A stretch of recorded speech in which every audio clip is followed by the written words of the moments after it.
Assalamualaikum warahmatullahi wabarakatuh. Saya Raihana Isyatakiyah dengan NIM 2100232 dari Program Studi Pendidikan Sosiologi di Universitas Pendidikan Indonesia. Nah, kali ini saya bakal menjelaskan tentang tahun 2045, generasi emas, di mana umur Indonesia telah mencapai 100 tahun. Jadi di umur Indonesia yang mencapai 100 tahun itu, Indonesia digadangkan dapat memperkuat ekonomi negara dan mengembangkan infrastruktur negaranya. Maka dari itu, pemerintah itu sudah mempersiapkan generasi muda dari sekarang, generasi yang akan produktif di tahun itu untuk bisa memanfaatkannya dengan baik. Tapi apakah seluruh generasi muda dengan umur-umur produktif itu semuanya bakal jadi produktif? Sebenarnya 25 tahun lagi itu emang cukup waktu yang cukup lama. Tapi untuk mensosialisasikan sesuatu yang baru di Indonesia itu sangatlah susah. Jadi kemungkinan besar tidak cukup untuk bisa mengubah pola pikir orang-orang Indonesia sekarang untuk bisa berkembang.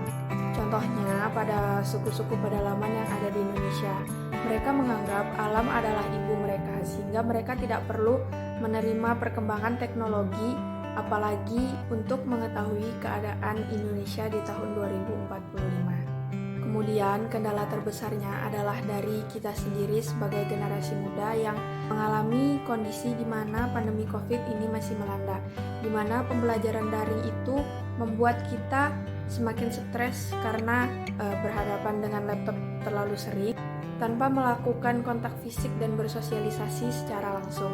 Itu yang membuat generasi muda sekarang menjadi orang yang individualis dan emosinya mudah terpancing karena terlalu terbiasa dengan kesendirian, sehingga merasa dirinya itu menjadi pribadi yang selalu merasa benar.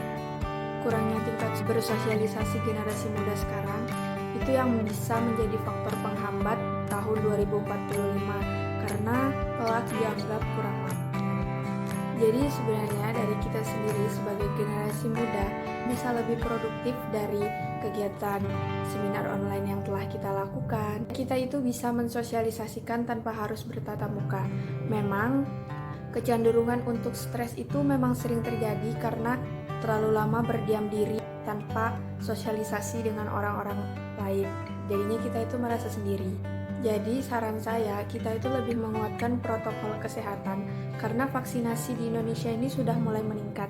Jadinya saya rasa tidak masalah jika melakukan sosialisasi kepada anak-anak, ibu-ibu, dan orang-orang tua agar dapat menerima perkembangan di Indonesia. Keunggulan dari sosialisasi secara offline juga dengan protokol kesehatan yang tinggi bisa menghilangkan rasa stres di rumah terus dan juga menambah pertemanan. Mungkin cukup dari saya, sekian dan terima kasih. Assalamualaikum warahmatullahi wabarakatuh.